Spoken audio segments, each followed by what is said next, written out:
All devices on the network have network hardware and software. They need to speak a common language. That is, one host needs to communicate in a way that another host can understand. These languages are called protocols, which we discussed a little in the last two videos. But there isn't just one protocol that makes the magic happen. Several protocols need to work together to get the job done. But trying to track how they all interact can get complicated. And that's why we have network models. They help us to understand how everything fits together. The OSI model can help us to understand the network.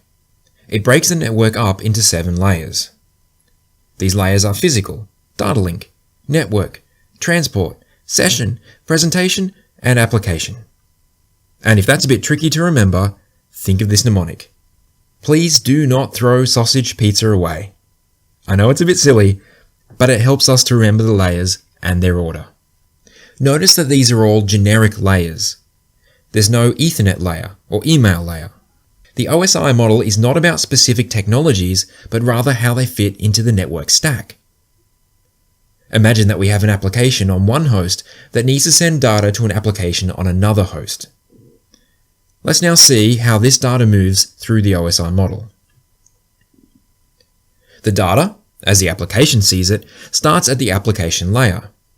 This is where network APIs and apps that access the network live. For example, this includes FTP and web browsing. The data needs to be in a format that can be easily understood. That's what the presentation layer is for. Anything related to data formats lives here, such as image and video files. The session layer tracks application processes. This includes remote procedure calls and service requests. Think of this layer as building a session between a local application and a remote one.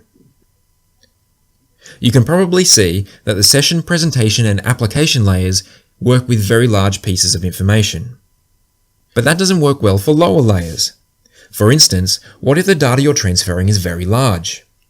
Maybe this doesn't seem like a problem on the surface, but what happens if you get right to the end of the transfer and the connection is interrupted? You would have to start the whole transfer again. Also, any other application that wants to use the network would have to wait until this transfer is complete. Fortunately, there's a way around this.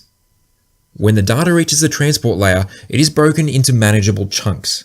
Now, if there's a problem with the data, only one chunk of data needs to be resent, not the entire file. Also, apps can take turns at sending chunks of data, rather than one app hogging the host's resources. This is called multiplexing. Sometimes we need to add more information. Adding the destination address is an example of this. Any information we add to the front of our data is called a header. Any information we add to the back is called a trailer. As you can see, each piece of data gets bigger and bigger as it moves through the network stack. Eventually, the data reaches the physical layer, where it is transmitted over cable or wireless to a remote host. The remote hosts receive the data at the physical layer. The process is then reversed. The data flows back up through the layers. Each layer does its job, removing headers and trailers and converting the data until it is in a form that the application can understand. Can you see here that each layer will only communicate with the layer above and the layer below? Each layer has its own job to do and doesn't get involved with other layers, other than to pass and receive data.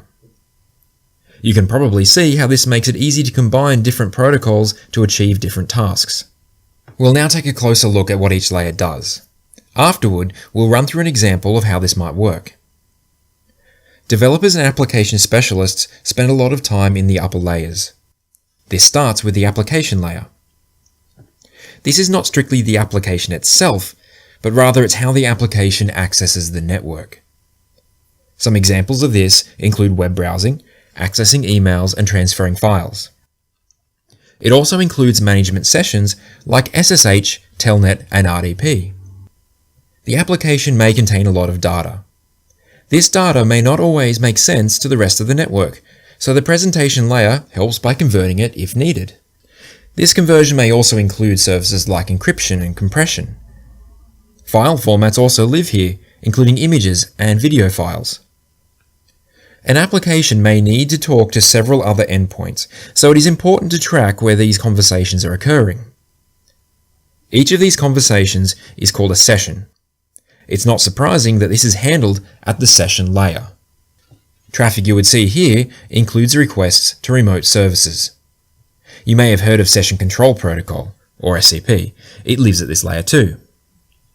The transport layer is used to transport traffic between processes onto endpoints. You've probably heard of TCP and UDP. These are the most common protocols used at this layer. Earlier we were talking about how data, if large enough, needs to be taken and broken into manageable blocks. That's part of what this layer does. Generally, we call this block of data a segment. Technically, if you're using TCP, each block is called a segment, but if you're using UDP, each block is called a datagram. So now we have many blocks of data, probably going to different hosts for different applications. So how can we track what goes where? The answer is through port numbers. Each flow of data has a port number associated with the source and destination host. These values are added as part of a header to each block of data. This may be easier through an example. A web server will use port 80 to listen for web traffic. A workstation will send a request to the web server with port 80 in the header. It will also select a source port and send that along as well. The web server will send a response back to the workstation using its port as the destination. But to send information from one host to another, we need some form of addressing. In addition to that, we need a way to route through the network. That's what the network layer is for.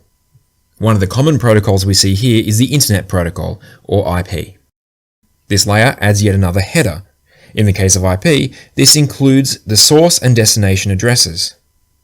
Once this is done, the block of data is now called a packet. Now we need to think about getting data from one device to another. This is where the data link layer comes in. Notice that the goal is to get data from one device to another. This layer does not try to get data to the end device. That's the responsibility of layers 3 and 4. Part of this includes establishing a logical link between the devices on the same network segment. We need to have a logical link, as devices probably aren't directly connected. They're usually connected with a shared medium, like a switch or over Wi-Fi. A well-known protocol here is Ethernet, which uses MAC addresses. Yet another header is added, which, in the case of Ethernet, includes the source and destination MACs. A trailer may also be added with error correction information. Once the header and trailer are added, this block is now called a frame. As data moves across the network, it will likely pass through one or more routers. As each of these routers are a separate device, the destination layer 2 addresses will change with each hop, but the destination layer 3 address will remain the same. The data link layer is special as it contains two sublayers. The logical link control sublayer is responsible for translating between the network layer and the data link layer. The media access control sublayer is the part that's responsible for adding headers and trailers to the packet, creating the frame. It's also responsible for error correction. And finally, the physical layer. This concerns itself with the physical components of the network. This includes radio frequencies and channels, pulsing light, pins, electrical signals, and standards of copper cabling. Further, this means that the physical layer is responsible for encoding information in a way that can be understood. For example, what electrical signals represent a 1 or a 0? Or what if wireless is used? If you want to dig deeper into this topic, the CCENT guide is quite good. Also, I have more information on my website, and I'll include a link to both of those in the description. How would you like to see an example of how this works? Well, protocols these days do not fit the OSI model exactly. Remember, it's just a reference model to help us. But still, let's try looking at a client sending a request to a web server for a web page. On the client side, the web browser is the application. A user opens their web browser and types in a URL. The web browser uses a protocol called HTTP to prepare the request. This request is the data that needs to be sent to the server.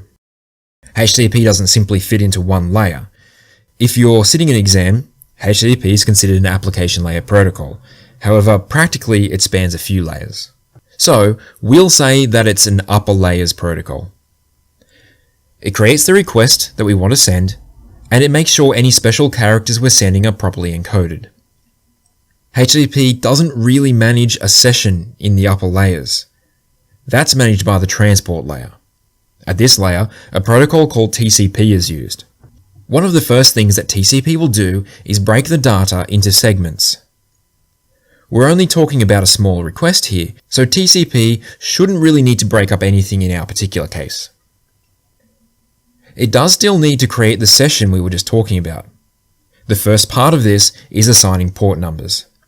HTTP usually uses port 80 on the server side. This is the destination port. The client simply generates a random port number and uses this as the source port. These port numbers are added to the data in the form of a header. TCP then stores all this information in memory. This is how it keeps track of the session and knows which application is waiting for the response. Now the network will add addressing information. In our case, we're using IP addressing. It firstly needs to know where to send the request, which it can get from the URL. This becomes the destination address. It also needs the address of the client, so the web server will know who to respond to. This is the source address.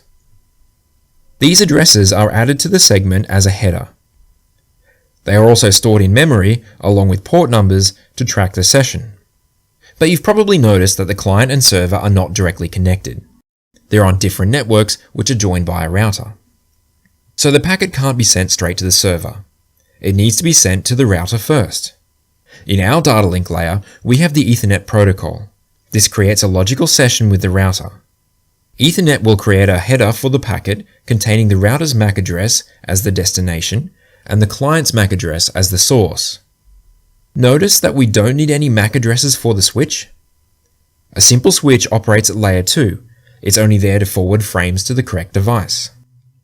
Ethernet also includes a small piece of error correction information called a CRC at the end of the packet.